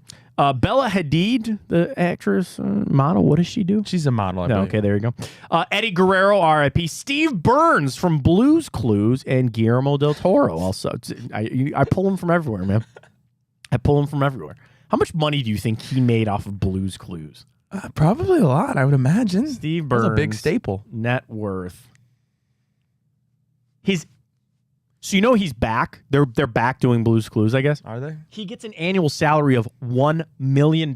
He has a net worth of $11 million. Good for him. Pretty penny. Good gig if you can get it, I guess. All right, one TV show for you, and your hint to start is this is also a kid's show. I give you another hint that my son loves this show, but that doesn't really help you because you don't know my son. If I said Sir Topham Hatt. Do you know what show that is? Sir what? Sir Topham Hatt. No? When did the show come out? 84. Oh, geez. I will say this was one of my favorite kids. This was my favorite show growing up as a kid. Sir Topham Hatt? Sir Topham Hatt is a character on this show, as is Gordon and Percy and James and Harold the helicopter. It sounds like Thomas the Train. It is Thomas the Tank Engine. Cool. Well done. Yes. Yes, Thomas the Tank Engine. Let's go. And I will tell you, as the father of a two-year-old, as popular as ever, man. They kept that going. Like, we got the Amazon catalog, strolled, through it. My son's got a Thomas Tank Engine he rides. He's got Thomas the Tank Engine PJs. So that's a pretty good run coming up on, dude, 40 years. 40 years next year for Thomas the Tank Engine. Wow. So able to pass that on to my son there with Thomas the Tank Engine. Good stuff there on Time Hop right there for you. Dive back into our Twitter question, though, as we get back into the Browns right here on the Matt Fontana Show. We're asking everybody, are you nervous for the game on Sunday between the 49ers and the Browns? It was heavy earlier, swaying a little bit back towards no, 76-24. People say no. I think with where the Browns are at, we talk a little bit about coming out of the bye as setting up the rest of your season. Right? That is when the bye is at the midpoint of the year. And you have got to understand that the Browns have still the majority of their games going. Blessing and the curse of the early bye. I think you got it at the right point where you needed to get healthy. Lo and behold, it needed to be Watson. But the biggest thing out of the bye that I'm going to watch is the schematic changes on offense. Teams spend the bye doing what they call self-scouting. So each week, the coaching staff sits down and they go, okay, we got Cincinnati this weekend. This is what they do, and this is how they run their front, and this is what we need to do to game plan. And they circle that, and they write that, okay, fine. Then you do that each week for the game. So on the bye, what a lot of teams will do is Kevin Stefanski gave Jim Schwartz his offensive tape and said, game plan for me.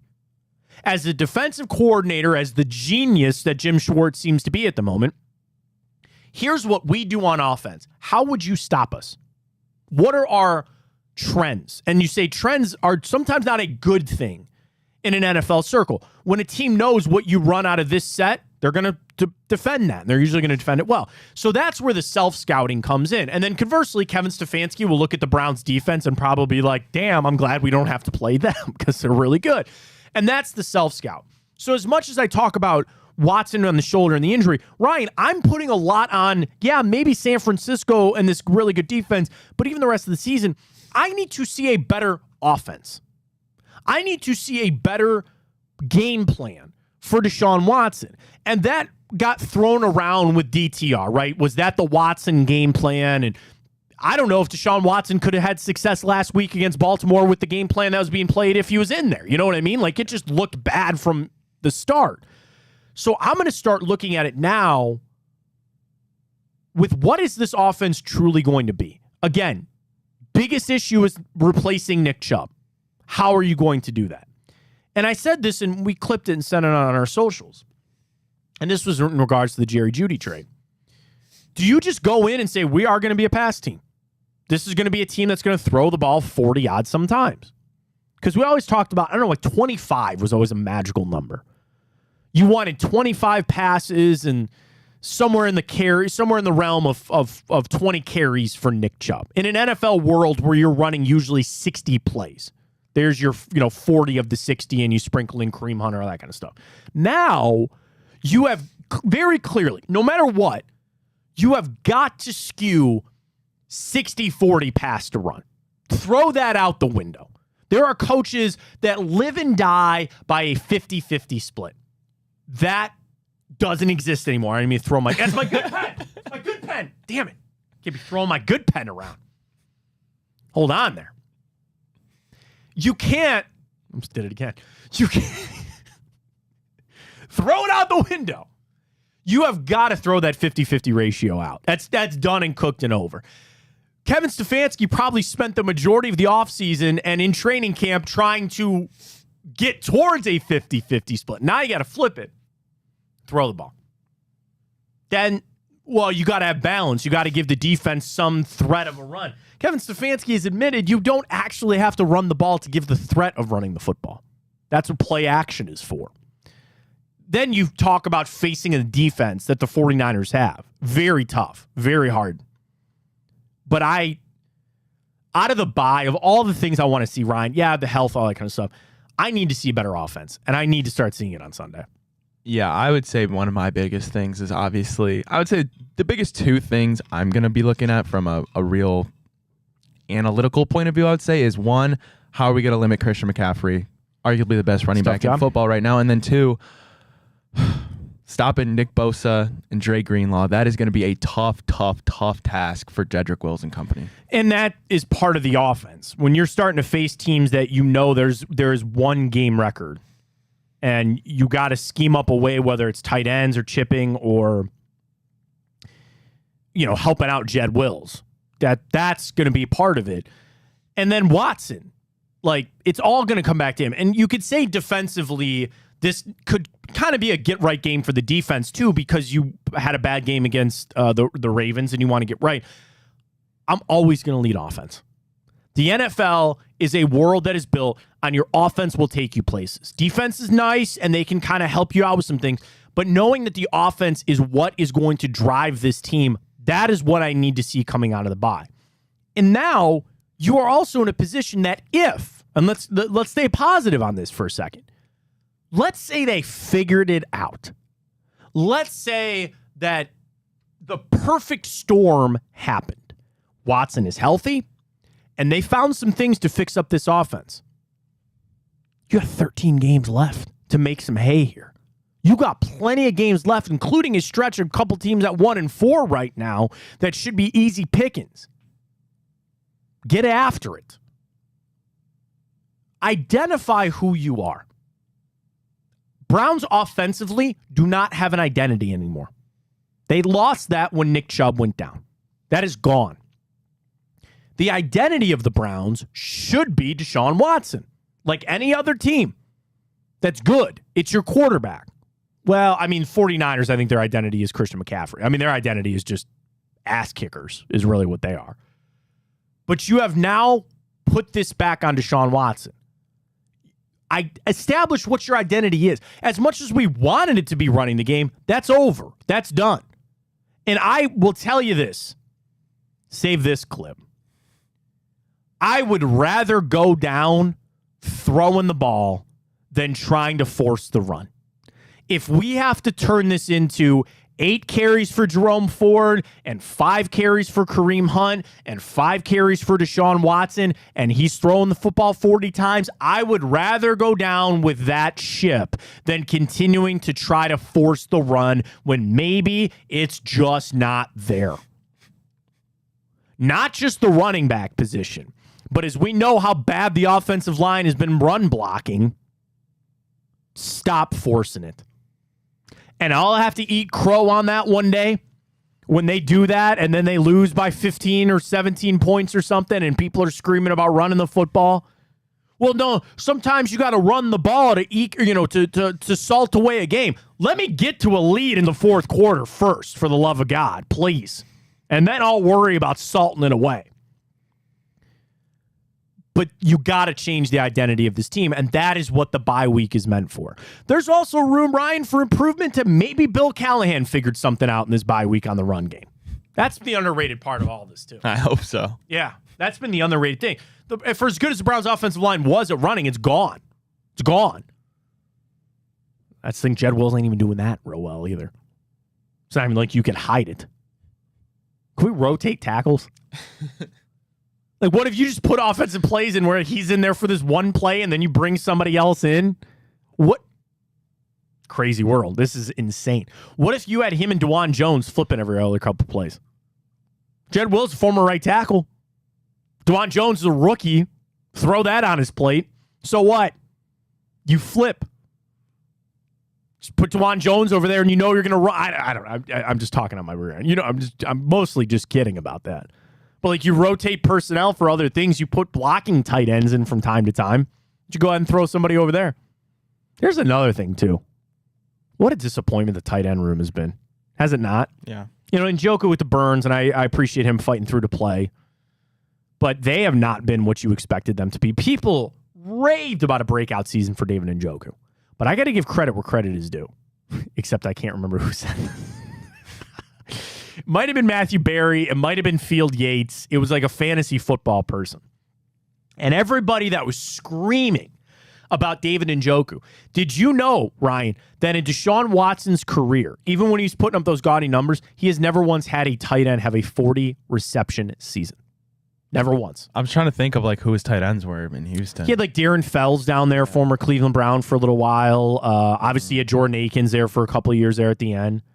And yeah, I don't think he ever had anybody the level of David Njoku. I don't think he ever had that. So maybe there's your reason. But it's also that maybe he just never really threw to the tight ends. We'll have to see. All right, here we go. Tipico Monday Night Football. Packers, Raiders. Get signed up right now, folks. Tipico. Download the app. Use the code BIGPLAY150. You deposit $50. You get the $150 in bet credits. You get a $30 dog pound bet in the future. And you get all of our, like, we do everything here presented by Tipico. We make our bets with Tipico. You log in. It's super easy on the biometric side of things. I was real happy with my day yesterday, man. I hit Georgia Saturday. I know I screwed that parlay. I was pissed about that parlay, but I did Georgia on the side. That was an easy cover for me. Let's see where we're sitting here in my bets. Got to get to our super boost for tonight, by the way. So we've been doing really good with Tipico. Get signed up with that code BIGPLAY150. I did lose on the Ravens yesterday. I was pretty pissed about that. But nonetheless, here we go. Monday Night Football. Packers, Raiders. Ryan, this has moved to 2. It was open at 1. It's at 2. Let's get you a super boost for tonight. 3 touchdowns scored in the second half and 6 touchdowns scored in the game total. Do you expect this to be a little bit of a shootout? That is plus 250. How about this? Jordan Love and Jimmy Garoppolo, each to get 2 touchdown passes, plus 320. Here's one that I kind of like. Christian Watson, Josh Jacobs, A.J. Dillon, Jacoby Myers, and Romeo Doubs. Any 3 of those guys to score a touchdown. Plus 170. And they have a kicking one. Anders Carlson and Daniel Carlson. Are they related? Are they brothers? I don't know. Plus 150 for them combined to kick 3 or more field goals. That's plus 130. I like that. Really a bet I like tonight. Devontae Adams, anytime touchdown score, minus 115. He's playing the Packers. Don't tell me there's still a little bit there. So I really like that. I like Aaron Jones to get. I know he's questionable for tonight. Have we updated anything on him? I haven't seen anything on Aaron Jones. I need him to play, man. Be nice if he played. He's questionable. I think he's going to play. I really like Devontae Adams, Aaron Jones, anytime touchdown score. Dude, I took the Raiders minus the 1. I don't like it. Over-under is 45.5. Can I get you some trends for tonight? Mm-hmm. Let's start with Green Bay. They are actually a very impressive 7-2 against the spread their last 9 games, and the over has hit 8 of their last 12 games. Green Bay playing very well against the Raiders. Again, a lot of this is Aaron Rodgers, but Green Bay is 5-0 against the spread their last 5 games against Vegas, and they are 8-0 straight up their last 8 games against Vegas. For the over-under, I talked about the over in this. Over 4 out of 5 Green Bay's last 5 games on the road, but Green Bay is only 2-5 against the spread their last 7 games against an AFC opponent. You flip it over the Raiders, they're only 1-4 against the spread their last 5 games. The under has hit 4 out of their last 5 games. So as much as the over is good for Green Bay, it's not been hitting for Vegas. Vegas is just 1-6 straight up in their last 7. The total, though, has gone over in the last 6 games against Vegas and Green Bay. Vegas just 2-4 straight up their last 6 games at home. But the Raiders cover on Monday Night Football. They are 8-3 against the spread their last 11 games when played on a Monday. Ryan, you took Green Bay on Friday. I will let you either confirm that pick or redo it. You tell me what you want. I'm not changing my pick at all. Right, so I'm honestly confused as to why Green Bay is not favored. I don't really think it's going to be that competitive. Home game for the Raiders, maybe a bounce back. James Garoppolo going to play in that game. I guess I got to ride with the Raiders. God, I hate saying that. I'll ride with the Raiders. -2. I'm actually going to do a little parlay here for me. Can you entertain me? -2 Raiders. Devontae Adams, anytime touchdown score. Aaron Jones, anytime touchdown score. Give me a little plus 621 on the action there.